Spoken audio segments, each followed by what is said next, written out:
Hi, for this project, I took doing a bit of an eBay rescue and taking an old wooden Walters kit and turning it into a wire car for New Haven maintenance of way. As you see, the car had this embossed paper cover, and I took it off and built new sides. So I drew the layout of the windows and doors and made sure it fit on the body.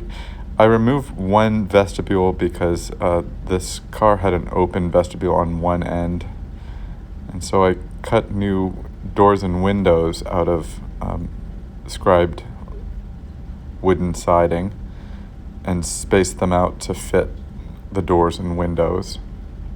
Here I'm just laying it out to make sure I have all of the parts covered and what the weatherboard looks like at the top.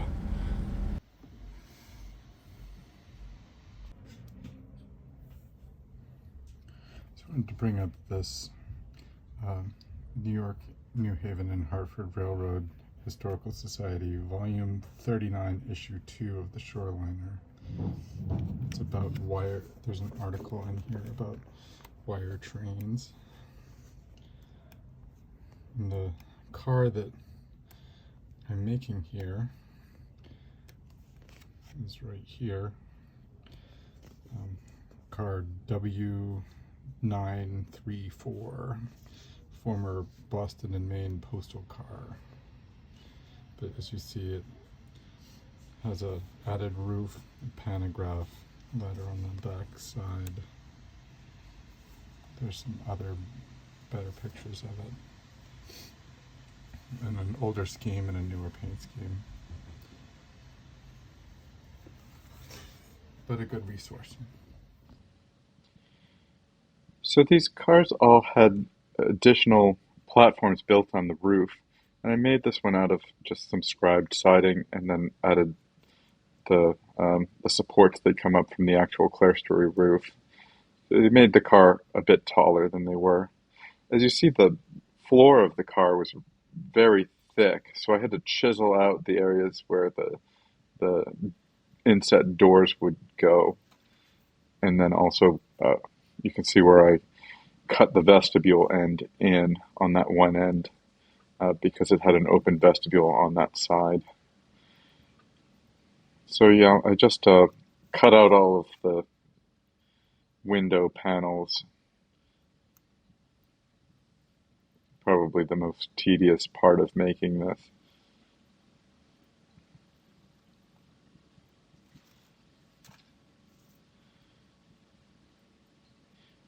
And I actually cut them out of paper, cardboard, um, these windows at least. I think I'm probably going to make them again in plastic, but I just wanted to see how they fit with the scribed sides.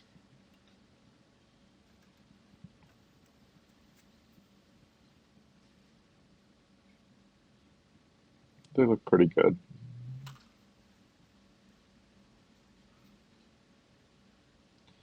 So I'm going to cut out the panel over the door on that end. Actually, no, it's not a door. It's a window on this side of the car. On the other side, it's a door. These cars were used for maintaining the um, catenary for the electric trains on the shoreline in between New Haven and New York City.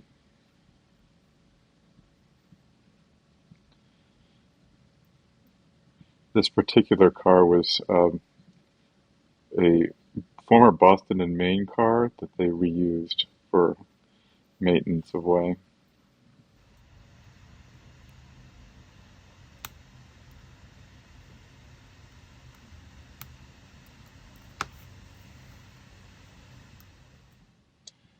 This this car was a transitional car in that it had wooden sides and a steel frame.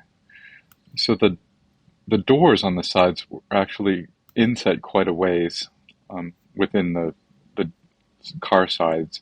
So I did have to chisel those out so they would sit where they were supposed to.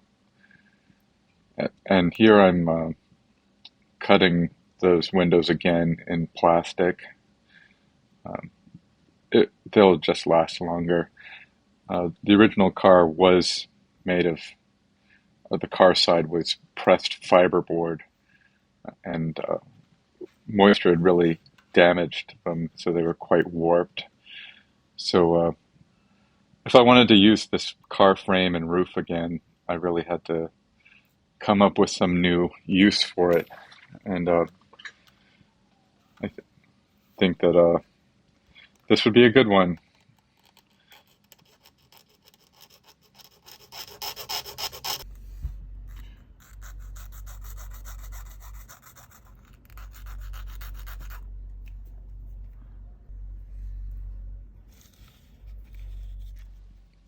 So I'm test fitting the windows again after filing them. Make sure they fit the right way. Still, I'm going to glue those in once I'm happy with the fit.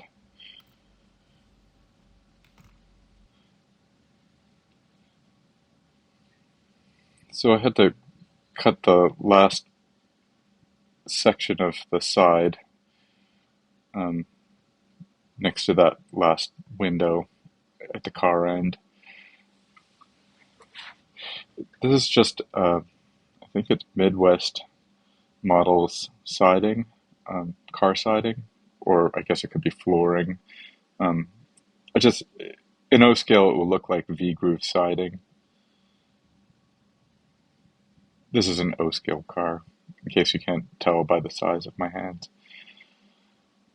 And to put the car sides together, I just used wood glue.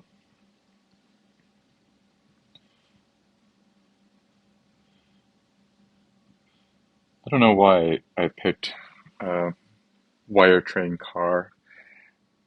Um, Mainly, I thought it was an interesting car, and I'd never seen anyone model one.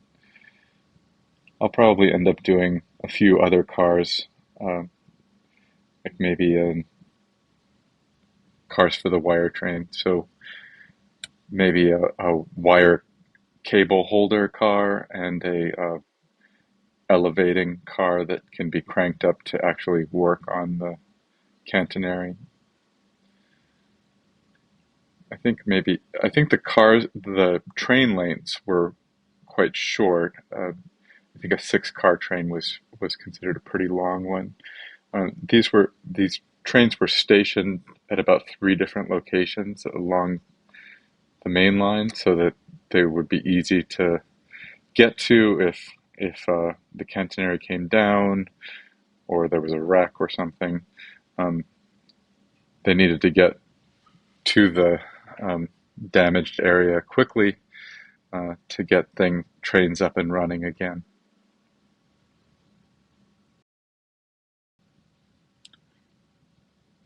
I'm just going to use some CA glue here to attach the windows to the car sides, just mainly because it will dry quickly and it will work between the wood and the plastic.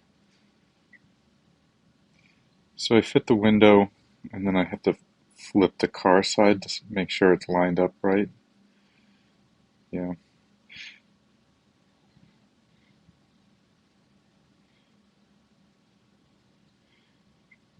Since the car floor is so high, I'm going to have to attach some the bracing to hold the car sides straight. But I'm going to have to space it quite a ways up from the car floor. That will make the car sides much stiffer. I just wanted to fit the windows before I did that.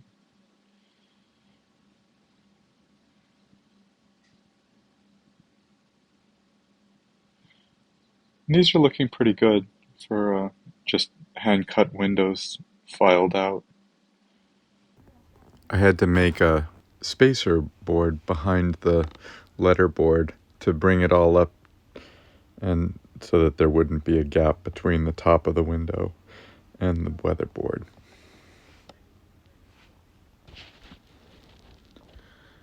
Unfortunately, I didn't get footage of that, so.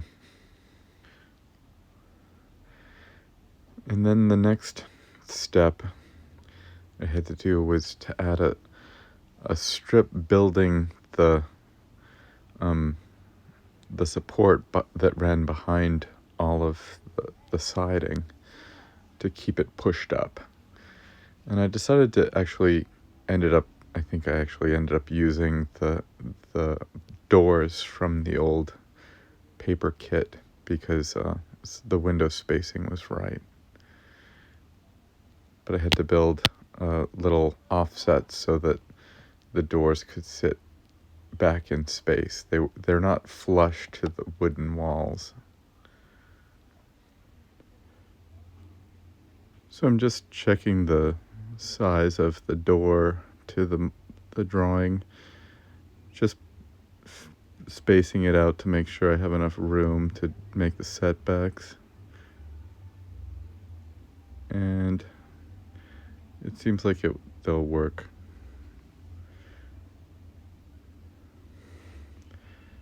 I don't know if I have enough doors to cover them all.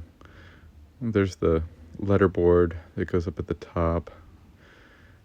I attached this with wood glue, and I'm just going to go ahead and use clothespins as clamps. It doesn't need a lot of pressure. I guess you could also use paper clips, but I've had bad experiences with them, like rusting and leaving marks. So I rarely recommend clothespins, wooden clothespins. It doesn't need a lot of pressure, just time to dry. And I'm going to attach the bracing with CA glue. I probably should have used wood glue for this, but I just needed to do it quickly. See how high the bracing is? That's because the floor of this car is really high. So that's about as far as we're going to get on this video. It turned out pretty good. It's still got a lot to go, though. So here's what the original one looked like. I'm going to hope to get it to that far.